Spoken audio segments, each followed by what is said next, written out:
झारखंड में प्रस्तावित नगर निकाय चुनाव को लेकर सियासत तेज हो गई है। राज्य के पूर्व मुख्यमंत्री और नेता प्रतिपक्ष बाबूलाल मरांडी ने गिरिडीह में पत्रकारों से बातचीत करते हुए चुनाव प्रक्रिया पर सवाल उठाए।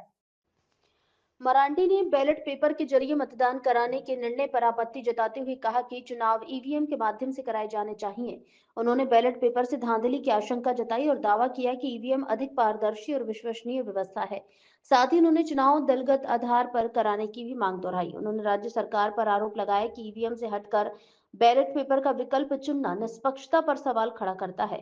मरांडी ने झारखंड राज्य निर्वाचन आयोग से सभी मतदान केंद्रों पर केंद्रीय अर्धसैनिक बलों की तैनाती सुनिश्चित करने की मांग की ताकि चुनाव शांतिपूर्ण और निष्पक्ष ढंग से संपन्न हो सके।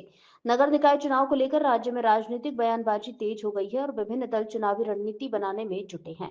वंदे भारत से मंजू कुमार की रिपोर्ट। अभिनंदन है क्योंकि आप सबको ध्यान में है कि इस समय पूरे झारखंड प्रदेश में नगर निकाय का चुनाव हो रहा है। भारतीय जनता पार्टी चाहती थी कि नगर निकाय का चुनाव दलगत आधार पर हो। उसके लिए भारतीय जनता पार्टी ने धरना प्रदर्शन के माध्यम से सरकार को ज्ञापन भी सौंपा था, लेकिन सरकार मानी नहीं।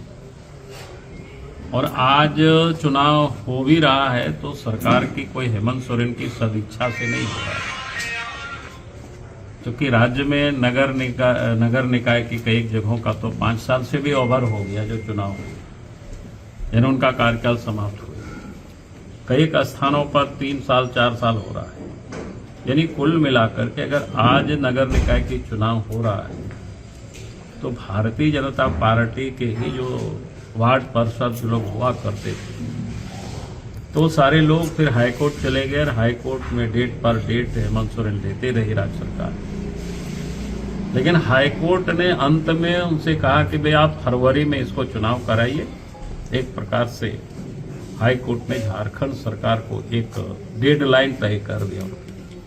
अब सरकार के पास कोई रास्ता नहीं बच रहा था कि चुनाव करा, तो इसलिए सरकार ने फिर लाचार होकर के मजबूर होकर के राज्य निर्वाचन आयोग ने चुनाव की घोषणा कर दी और 23 फरवरी को चुनाव होना है।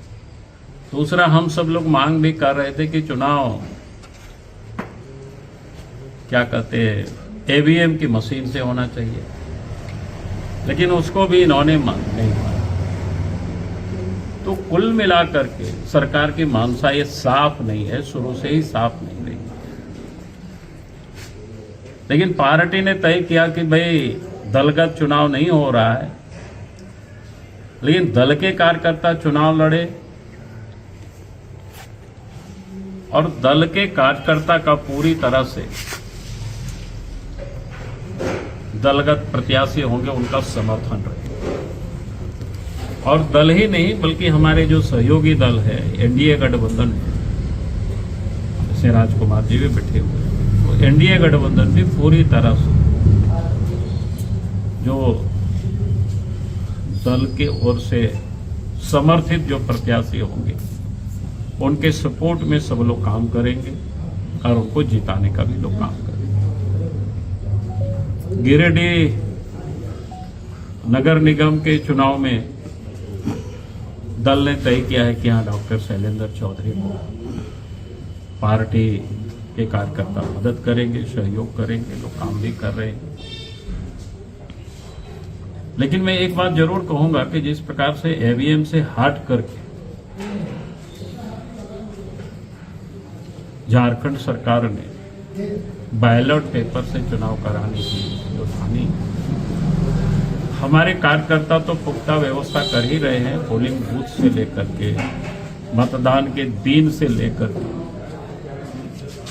काउंटिंग रूम तक, काउंटिंग एजेंट तक की व्यवस्था प्रत्याशी करेंगे।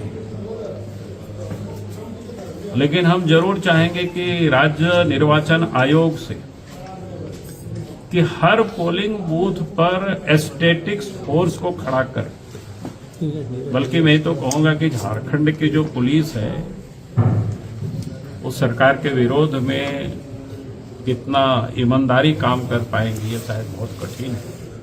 इसलिए राज्य निर्वाचन आयोग से हम मांग करेंगे